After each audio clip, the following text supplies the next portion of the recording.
Bonjour à tous. Je voudrais vous partager, c'est la dernière prédication de la série sur ouvrir le ciel. Et pour la dernière, je voudrais vous partager le texte biblique qui est la base de cette série, qui se trouve dans Matthieu. Et Jésus dit une chose, il dit « Je te donnerai par la pierre les clés du royaume ». Et pour ouvrir le ciel, c'est utile d'avoir les clés. Et Jésus parle des clés. Il y a plusieurs clés. On a vu plusieurs clés ici qui peuvent être actionnées. Il y a plusieurs manières d'interpréter ce texte. Mais ce matin, je voudrais parler d'autorité spirituelle. Jésus nous donne les clés pour pouvoir exercer une autorité spirituelle qui est forte. Ce matin, on a chanté « L'agneau a triomphé ».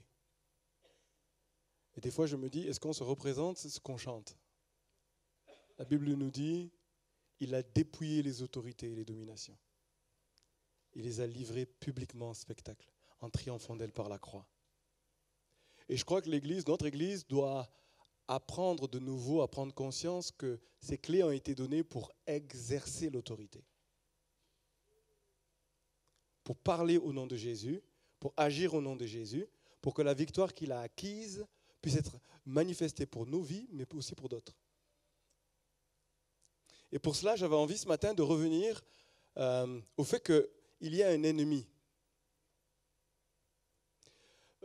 Je trouve que ce n'est pas toujours sain de parler beaucoup de l'ennemi, mais on ne peut pas non plus l'ignorer. Il y a un adversaire. La Bible l'appelle Satan, le diable, l'accusateur. Il a plusieurs noms. Et si on revient à la Genèse, à la création, tout allait bien dans la relation de Dieu avec l'homme et la femme, et puis il s'est trouvé un adversaire qui, depuis la création, est en confrontation avec le plan de Dieu. Et à ce moment-là, il trompe la femme qui mange le fruit, etc. Et puis Dieu fait une promesse, il dit, un jour, la postérité de la femme écrasera ta tête. Le Père annonce qu'il y aura tout au long de l'histoire de l'humanité une confrontation entre Dieu et l'adversaire, et Satan. Ce que nous avons chanté ce matin, c'est de dire que Jésus, qui est la postérité de la femme, est descendu, et à la croix, il a écrasé la tête de l'ennemi. La promesse de Dieu s'est accomplie en Jésus. Et en fait, à ce moment-là, la Bible nous dit que Jésus est descendu dans le séjour des morts, et il a repris les clés de la mort et du séjour des morts. Il a repris quoi ? Les clés. Et il dit à Pierre, je te donnerai les clés. Jésus, légitimement, légalement, a repris l'autorité qui nous avait été volée par le diable, par son œuvre à la croix. Et cette œuvre, elle est extraordinaire. C'est pourquoi on peut chanter « L'agneau a triomphé ». Ce matin, je veux annoncer une puissance de délivrance pour nos vies, mais aussi rappeler à chacun que Dieu nous donne. En fait, j'aurais rêvé donner à chacun ici une clé, symboliquement, prophétiquement. Jésus dit, je te donnerai les clés. Et c'est bien des fois qu'on se le représente. J'ai une clé, et cette clé est une clé que je dois utiliser pour exercer l'autorité dans des situations bien précises. Ça peut être dans ta propre vie, dans ton propre corps. Ça peut être dans ta famille. Ça peut être au travail, là où Dieu t'a placé. Partout où Dieu t'a placé, tu as une autorité pour lier et délier, pour autoriser et interdire. Nous sommes revêtus, nous sommes mandatés. La Bible dit même, nous avons une clé au-dessus de nos épaules.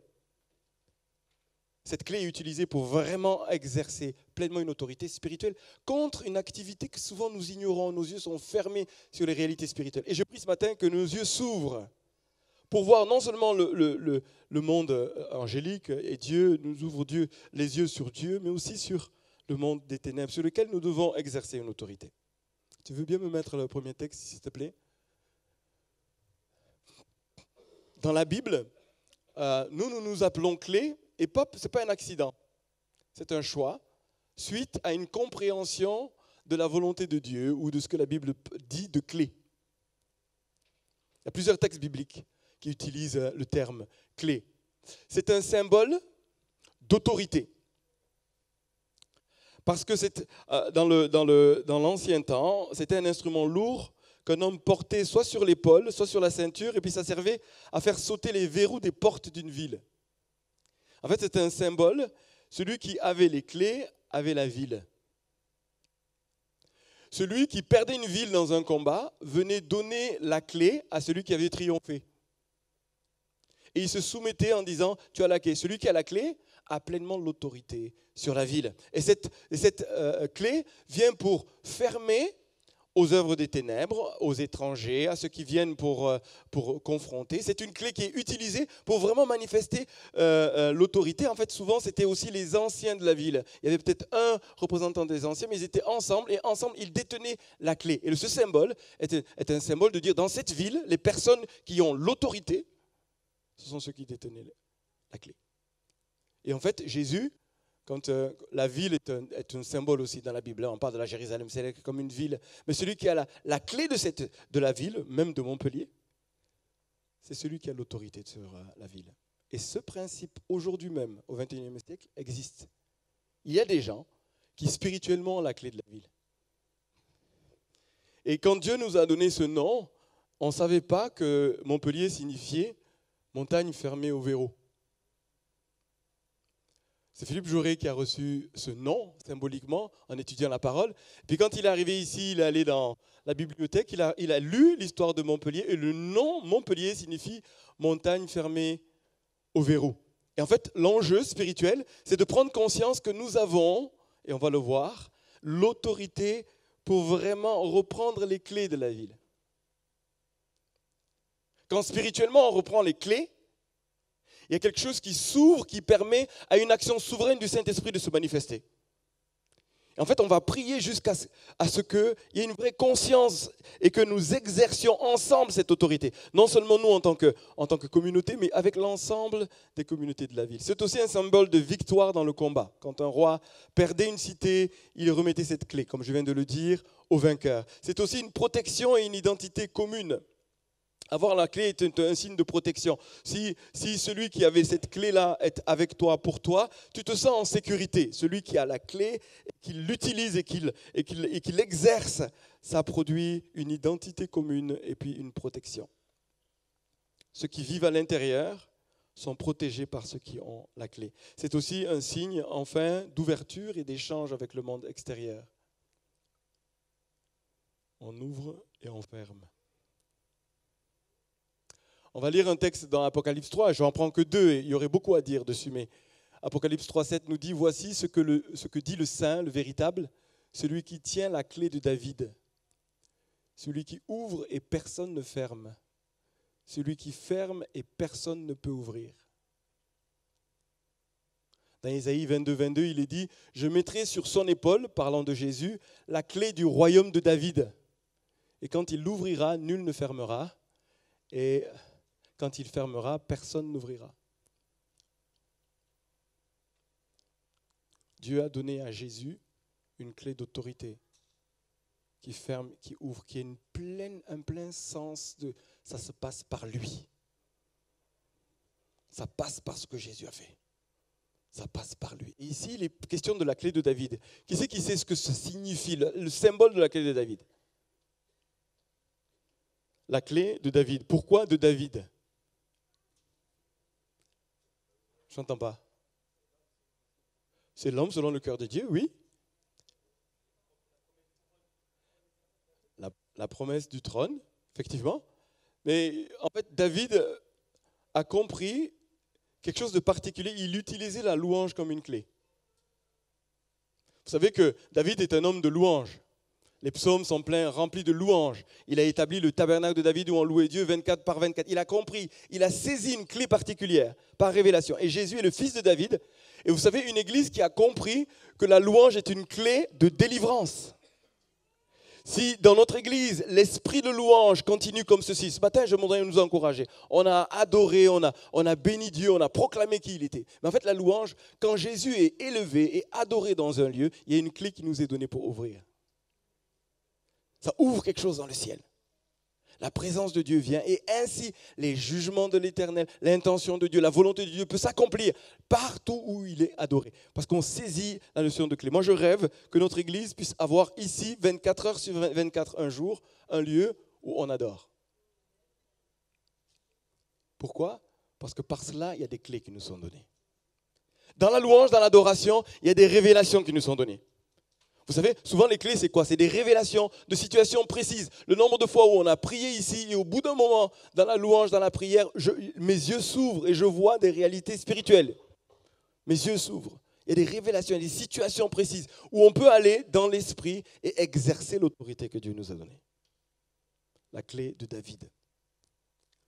C'est très important. Alors, voyons ce texte-là, ce matin, de Jésus qui lui dit je vous donnerai les clés du royaume. Matthieu 16, 19.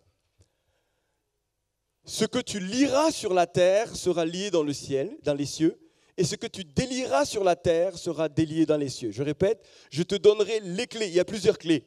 Je ne sais pas si vous avez déjà, vous, eu dans vos maisons, mais ici, j'ai une boîte de clés qui appartient à clé.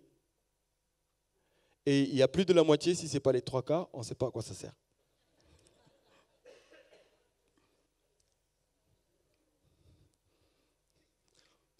On a tous eu ça, hein, des clés, on se dit, mais à quoi ça sert? Ça ouvre et ça ferme quoi? Et je vais vous dire, en tant qu'enfant de Dieu, Dieu nous a donné des clés, mais on ne sait pas à quoi ça sert. On ne sait pas à quoi ça sert. On les a, peut-être ici, dans la tête, mais on ne les utilise pas pour ouvrir et fermer. On n'a pas compris à quoi ça correspond. Quel verrou ça doit ouvrir.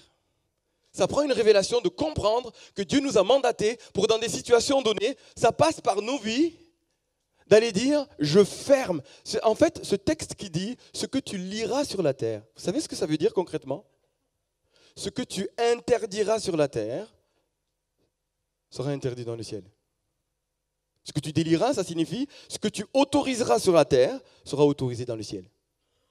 Vous imaginez, tu as des clés, tu dois les exercer, tu es placé dans ton boulot, partout où Dieu t'a donné, mais jamais tu prends position pour utiliser ces clés, pour interdire. On interdit à qui? Allô? À l'ennemi. Est-ce qu'il t'arrive dans ta vie d'exercer l'autorité, pas simplement de chasser ou de délier, de lier ou de... Vous savez, il y a eu des périodes où on liait, on tricotait dans le ciel. Je lis, je délie, je lis, je délie. Mais spirituellement, on n'avait pas conscience qu'on était en train d'exercer un discernement. Il s'agit de discerner un ennemi et de lui interdire d'agir. D'interdire d'agir dans nos familles. D'interdire d'agir sur nos enfants. D'interdire d'agir dans une entreprise. D'interdire d'agir dans une ville. D'interdire. Je te l'interdis au nom de Jésus. Dieu nous a donné les clés pour discerner, et quand on a discerné, de prendre autorité, ça s'appelle. Ça s'appelle le combat spirituel. Ça veut dire, nous ne sommes pas là simplement pour être église sur le plan relationnel, être église sur le plan de l'enseignement, être église sur le plan de l'évangélisation. Nous avons aussi à être église en tant qu'armée, et une armée qui exerce l'autorité. Et interdire. Et partout où tu es en autorité, dans ta maison, alors j'interroge les hommes, est-ce que régulièrement, dans votre maison, vous interdisez, vous autorisez? Il est important de prendre conscience. Les hommes, les femmes, le couple, ensemble, prendre position et dire, nous voyons ici la manifestation d'une œuvre démoniaque. Et Dieu nous ouvre les yeux pour dire, maintenant je te parle. C'est pour ça que je voudrais engager l'Église à apprendre à exercer l'autorité que Dieu nous a donnée. Maintenant je te parle. Et puis tu peux discerner que là, il y a une œuvre de destruction, il y a une œuvre de querelle. À des moments où il se passe quelque chose dans ta maison, puis tu te dis, mais on est en train de s'engrainer, il y a quelque chose qui n'est pas juste. Et puis ça monte dans les tours. Et on ne discerne pas que l'ennemi est à l'œuvre. Vous me suivez là? Tu prends position en disant, je t'interdis. Parce que celui qui est Seigneur dans ce lieu, c'est Jésus-Christ. Et en son nom, je prends position. Et je te lis, je te rends sans force et sans pouvoir. Parce que là, il m'a établi, il m'a donné les clés. Et j'ai l'autorité. Mais aussi, nous pouvons autoriser. Vous savez, on peut autoriser l'accès à la présence de Dieu. On peut accueillir. On peut le dire. Et vous savez, Dieu a besoin de notre parole. La parole crée quelque chose. Quand tu parles en son nom, en fait, cet exercice de l'autorité, l'utilisation de ces clés, j'interdis et puis j'autorise, c'est la parole qui le dit. Quand c'est une parole de foi liée à un discernement particulier, ça libère un climat. Tu parles par exemple la paix, tu arrives dans une maison, tu parles la paix. Il y a quelque chose de l'ordre, de l'autorité spirituelle, de la paix qui t'est déléguée. Dieu dit, là où tu parleras la paix viendra. Ça passe par ta parole. Ça passe par ta prise de position. J'utilise les clés, j'ouvre la paix. J'ouvre la joie. J'ouvre le royaume de Dieu. Mais je l'exerce. Dieu s'attend à ce que par ta bouche, le royaume de Dieu se manifeste. Vous me suivez là ce matin-là? Ça passe par ta bouche qu'il exerce. Alors, du coup, on pourrait avoir des clés qui pourraient être utilisées pour libérer, non seulement dans nos propres vies, mais d'autres qui sont autour de nous. Où on peut être témoin de gens qui sont aux prises par l'œuvre des ténèbres. Et ça prend d'autoriser. Et la parole s'ouvre, mais plus qu'une parole, il y a un engagement dans nos cœurs envers ceux qui sont liés. Il y a un engagement, il y a une compassion. Ce n'est pas simplement l'exercice d'une autorité comme ça, superficielle de loin. Non, on parle, mais en plus de parler, on agit. On s'en va vers ceux qui sont saisis et pris au piège par l'œuvre de l'ennemi. Je te donnerai les clés. Il y a plusieurs clés. Ce que tu liras sur la terre. Il y a un lien entre ce que nous faisons sur la terre, parce que Jésus a repris ces clés et il nous les donne. Il y a un lien entre ce que nous faisons sur la terre et ce qui est fait dans les cieux. Il y a même un texte qui dit, eh bien, finalement, nous avons le discernement de ce qui a été fait dans le ciel et nous l'exerçons ici-bas sur terre. Il y a un discernement de ce qui se passe dans le ciel. Et ainsi, on peut exercer ce combat, cette autorité. En fait, il nous faut garder en vue le fait que c'est pour libérer les captifs. Vous savez, il y a des captifs dans cette ville et autour de nous, des personnes qui spirituellement sont tenues et sont liées. C'est biblique, c'est juste simplement biblique. Parce que Jésus, quand il parle, il dit « L'Esprit du Seigneur est sur moi, il m'a oint, il m'a qualifié pour libérer les captifs ». Et le même mandat, la même mission nous est confiée, nous, l'Église de Dieu, qui doit exercer cette autorité, c'est de venir libérer les captifs et faire monter la compassion au-dedans de nous pour voir des cœurs brisés être restaurés, pour voir ceux qui sont humiliés recevoir la bonne nouvelle, et puis pour voir aussi les captifs être libérés, les prisonniers avoir leur élargissement. Tu me mets la slide juste après, s'il te plaît. Et voici ce qui se passe. Si on parle de la ville de Montpellier, mais ça peut s'appliquer aux zones d'autorité où Dieu nous a placés. Mais voici ce que Jésus dit lui-même. Il dit, comment quelqu'un peut-il entrer dans la maison d'un homme fort et piller ses biens sans avoir auparavant lié cet homme fort, alors seulement il pillera sa maison. C'est une image ici, ça peut s'appliquer à une ville, mais imaginez une maison qui est tenu par un homme qui a séquestré du monde. C'est un homme fort qui tient cette maison. Et c'est une métaphore qui est assez forte, qu'on peut utiliser quand on prie pour les gens qui sont liés spirituellement. Autant l'Esprit de Dieu existe, autant les démons existent. Et ces démons sont ce qu'on appelle ici un homme fort, qui a triomphé de toi. Une maison, ça peut être un corps aussi. Ça a triomphé de toi et ça t'habite. Moi, j'ai vécu des délivrances et des esprits mauvais sont sortis de moi. Et dans des domaines précis, il y avait comme une domination. C'était manifeste. Je n'arrivais pas à être libre. Il y avait vraiment une ascendance, une domination héritée de mes pères. Enfin, c'est toute une histoire un peu compliquée sur laquelle on doit prendre le temps de vraiment discerner d'où viennent les choses qui nous tiennent dans nos vies. On a prié pour moi, j'ai été libéré. Ben, c'est exactement le texte qui est dit ici. Il y a des domaines dans lesquels il y a un homme fort dans nos vies. Et il dit, pour pouvoir libérer quelqu'un, il faut d'abord lier cet homme fort. Et après l'avoir lié, il faut le chasser pour que quand la personne est libre, elle soit remplie du Saint-Esprit. C'est exactement, je t'interdis de continuer d'agir dans cette vie, je te chasse au nom de Jésus-Christ et j'accueille la présence de Dieu. Ceci peut s'appliquer, mais exactement dans tous les domaines. On peut sentir dans une maison peut même être hantée. Je ne sais pas si vous êtes déjà rentré dans une maison, vous sentez que c'est habité. Secouez les mains comme ça, si c'est le cas pour vous. Le témoignage, vous sentez que la maison est habitée. On peut faire exactement la même chose. Dieu nous a donné l'autorité pour faire exactement la même chose. Toi, l'homme fort qui tient cette maison hantée, je te lie au nom de Jésus. Et au moment où je te lie, je te chasse. Ça te donne l'autorité pour pouvoir prendre ce qui est à l'intérieur et l'amener sous la domination et l'autorité de Christ. Là, une vie peut être pleinement libérée. Ça se passe sur une maison, ça se passe sur des relations, ça se passe sur une entreprise. Nous avons déjà prié pour des entreprises où on voyait une œuvre démoniaque, où il fallait prendre et exercer exactement cette autorité. Tu utilises les clés pour interdire et voir l'ennemi ne plus avoir accès à ce à quoi il a accès et accueillir la présence de Dieu. On l'a vécu et revécu. Maintenant, l'Église doit l'exercer au niveau de la ville. Et je voudrais parler du 16 avril. On se retrouve ici à 20h, le 16 avril, parce que plusieurs églises de Montpellier se retrouvent. Et on veut vivre quoi? Exactement ça. Ensemble, même si on ne l'exprime pas de la même manière. Des croyants qui se mettent ensemble, qui veulent voir le royaume de Dieu se manifester, qui veulent voir l'effusion du Saint-Esprit et qui veulent voir le salut se manifester. Parce que quand l'homme fort est lié, c'est quoi les biens qu'on va récupérer sur cette ville? Et il dit, ainsi on pourra, alors seulement, on pillera sa maison.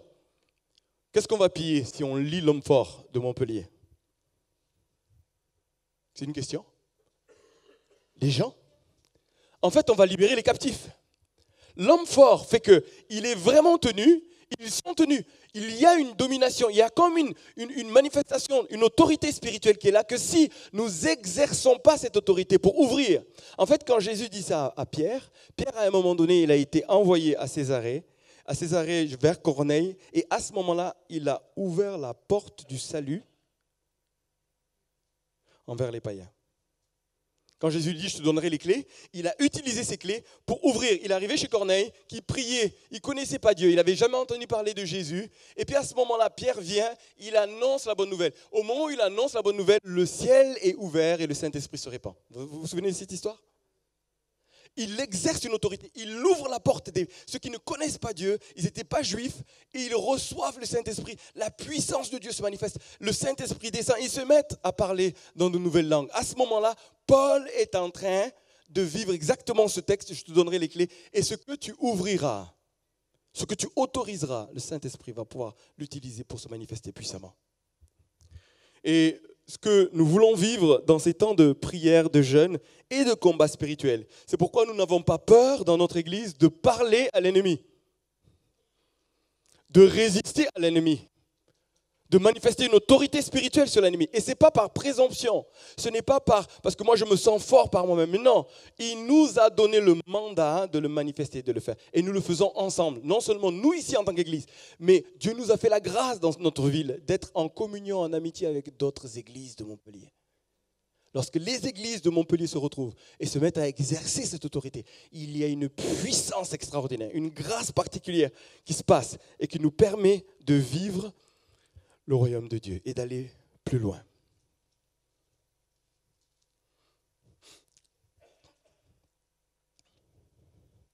Quand nous voulons avoir les clés d'une ville ou d'une nation, nous devons auparavant lier l'homme fort. Et lier l'homme fort, c'est l'exercice de cette autorité dont je parle. Alors nous pourrons donc entrer dans la ville, piller, libérer les captifs et voir le potentiel et la destinée de la ville être déliés.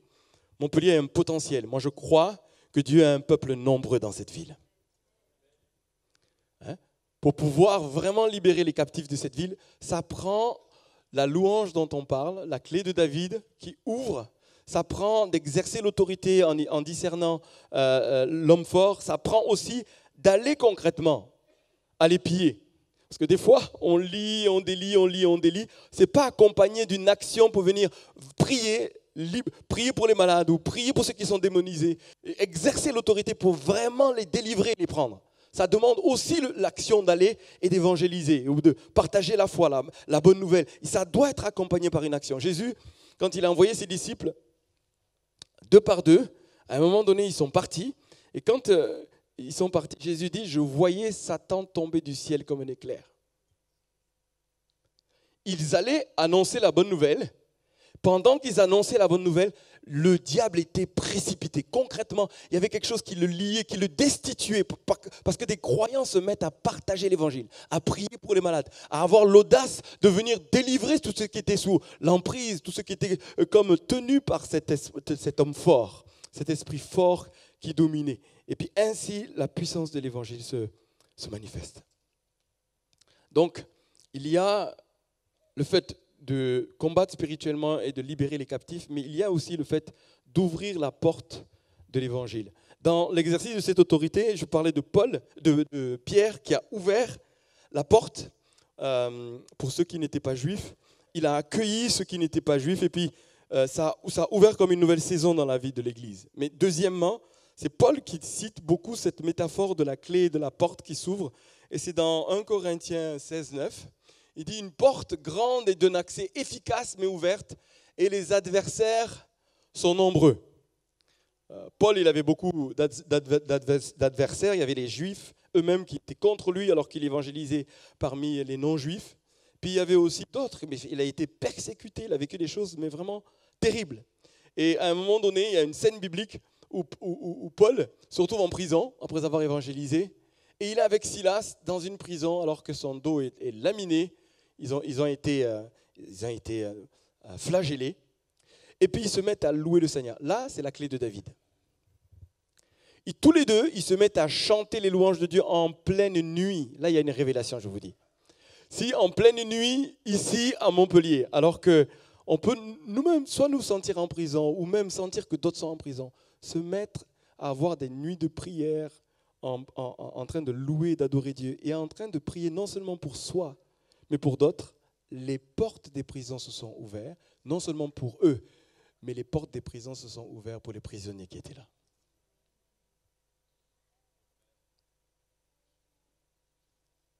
La porte des prisons s'ouvre par la louange, par l'adoration, par l'exercice de notre foi. Ils savaient que Jésus-Christ était Seigneur. Il y avait des adversaires, mais ils louaient Dieu, ils se tenaient devant Dieu. Et moi, je nous invite, non seulement à être là le 16 avril, mais à participer à nos espaces de prière.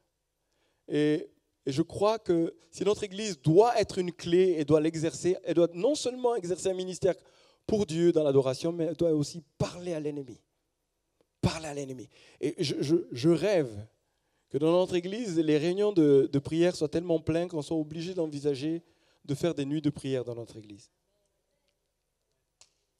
Comme Paul et Silas ici, en plein milieu de la nuit, se mettent à adorer Dieu. Se mettent à adorer Dieu. Se mettent à célébrer Dieu.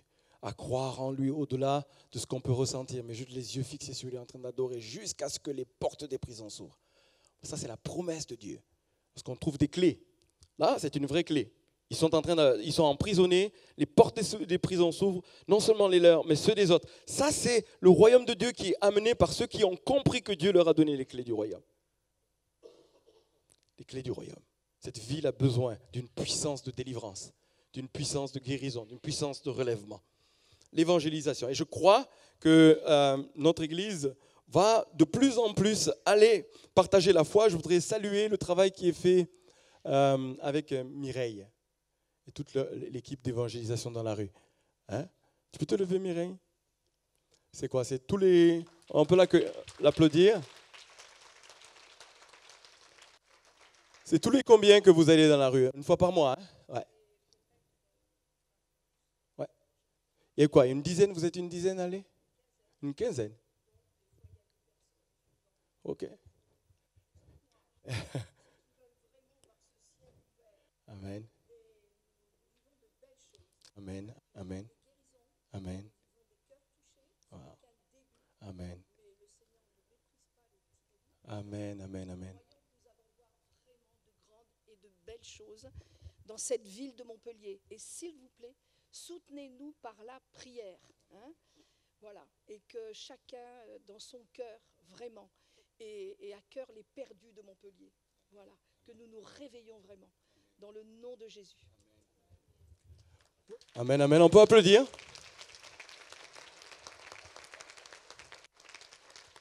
En fait, moi je crois que l'évangélisation, le partage de la foi, prier pour les malades, doit se faire après que l'Église ait pris conscience qu'elle a des clés à exercer, liées, déliées. Quand ça s'est fait dans la louange, dans l'adoration, il y a une vraie conscience que louer, adorer ouvre des portes des prisons. Il s'agit après, quand les portes des prisons sont ouvertes, quand ils vont juste aller libérer les captifs. Ça va être acquis, ça va être dégagé. Vous savez, il va y avoir du fruit particulier, non seulement pour l'évangélisation ainsi, directe, en priant pour les malades, mais aussi par les cours alpha. Nous sommes en train de mettre en place un système de cours alpha où, tous les 15 jours, tout au long de l'année, Toutes les personnes qui sont touchées dans la rue, dans l'église, après une célébration ou en dehors vont pouvoir participer à un cours alpha. Le cours alpha, c'est quoi? C'est simplement présenter l'évangile, qui est la puissance de Dieu pour libérer les gens des forteresses de mensonges, les choses qui font qu'ils ne connaissent pas réellement Christ. La présentation de l'évangile produit la foi à l'intérieur et les conversions. Et c'est ce que nous avons choisi comme Église et on va mettre ça en place. Et je crois que c'est la convergence, non seulement de l'exercice de l'autorité spirituelle, mais aussi d'aller dans les rues, mais aussi de témoigner et d'inviter dans les maisons ouvertes. Toutes ces choses qui sont faites, c'est pour accueillir les non-croyants au milieu de nous. Et quand ils sont là, pendant qu'on est en contact avec eux, on exerce l'autorité que Dieu nous a donnée par l'amour et la grâce. C'est ça qu'on veut voir grandir au milieu de nous. Et avant que nous apprenions à exercer cette autorité et à parler, je veux finir par le fait de l'importance de partager l'évangile avec tous nos proches, amis, voisins, familles, collègues. On ne peut pas dire qu'on est croyant si on n'est pas préoccupé par le fait de partager la bonne nouvelle. En fait, je pourrais même aller plus loin. Un vrai disciple, les disciples vraiment, s'il y a quelque chose d'intégré dans sa vie et dans son cœur, du fait de lire la parole, prier, mais aussi témoigner. Partager sa foi. Et c'est ce zèle-là que Dieu veut renouveler au milieu de nous, non seulement pour... Vous savez, on va cibler la libération des captifs par l'exercice de l'autorité, mais quand ces choses viennent et qu'on voit que le ciel est ouvert, on va aller partager notre foi. Il va y avoir une puissance, une autorité. C'est pourquoi Jésus a dit à ses disciples, attendez l'effusion de l'Esprit. Pour être mes témoins, attendez l'effusion de l'Esprit, attendez le ciel ouvert, attendez que quelque chose descende d'en haut. Quand c'est ainsi qu'on y va, parce qu'il y a vraiment la présence de Dieu et puis que nous exerçons cette autorité, il y a une puissance, il y a des délivrances qui se passent, eh bien les conversions peuvent venir, les attouchements peuvent se faire profondément parce que c'est l'œuvre du Saint-Esprit. Et enfin, le dernier point, c'est reconnaître et libérer les ministères. En fait, dans notre Église, si on a les clés, on va aussi ouvrir de nouvelles églises. Notre Église a vocation d'implanter d'autres églises. Je crois même que toutes les églises devraient avoir pour vocation d'implanter d'autres églises. Mais ça se passe comment? Ça, le fait qu'au milieu de nous, on puisse reconnaître et discerner des ministères, en fait, des pasteurs ou des évangélistes, ou même des prophètes, ou même des enseignants. On va les discerner, on va les former pour les envoyer. Les clés que Dieu nous a données, c'est pour ouvrir la porte pour le ministère. On n'est pas là simplement pour venir et assister à un culte, mais je crois qu'au milieu de nous, Dieu nous a donné des personnes, et il le dit, il l'a donné à l'Église. Ces personnes doivent être reconnues, doivent être formées et doivent être libérées. Alors attendez-vous, dans les années qui arrivent, l'année qui arrive ou les 2 ans qui arrivent, à ce que des personnes soient mises à part, compris pour eux, et puis qu'ils aillent implanter d'autres églises. Vous avez loupé une occasion pour dire Amen. Pourquoi? Ça, c'est ouvrir la porte de l'évangile. Ça prend des ministères. On va lire cela dans Actes 13. Ils étaient en train de prier, ils étaient à Antioche. Imaginez, ils étaient à Montpellier. Et puis pendant qu'ils servaient le Seigneur, imaginez dans la louange, en pleine nuit, on est en train d'adorer, à un moment donné, et qu'ils servaient le Seigneur dans leur ministère et qu'ils jeûnaient. Le Saint-Esprit dit, mettez-moi à part Barnabas et Saul pour l'œuvre à laquelle je les ai appelés. Alors, après avoir jeûné et prié, ils leur imposèrent les mains et les laissèrent partir. Et qu'est-ce qu'ils sont allés faire? Ils sont allés implanter des églises. Moi, je crois que la vocation de clé, c'est d'ouvrir la porte au ministère pour qu'il soit envoyé. Et je voudrais déjà vous annoncer qu'il y en a plusieurs qui sont en train de signer un engagement de rentrer dans une formation de ministère au milieu de nous. Et normalement, en septembre, octobre, comme ça, on va prier pour eux, pour leur formation en interne, pour que 2 ou 3 ans après, ils soient équipés pour aller implanter d'autres églises. Pour aller en équipe, former une équipe où il va y avoir le gouvernement, l'ecclésia de Dieu qui va être établi. C'est-à-dire, Dieu envoie pour que son royaume avance, pour que le soleil soit manifesté. Et partout, Dieu les enverra. Il y aura une clé sur leur épaule qui va faire que ce qu'ils vont ouvrir, personne ne pourra fermer. Ce qu'ils vont fermer, personne ne pourra ouvrir. C'est l'exercice d'une autorité qui vient d'une église qui a compris sa vocation, qui est de reconnaître et d'envoyer des ministères, c'est d'ouvrir la porte de l'évangile pour que la puissance de Dieu se manifeste, que le salut soit grand. Moi, je crois que le royaume de Dieu est pour un peuple nombreux dans cette ville. Mais plus que cela, aussi manifester le combat spirituel et libérer les captifs.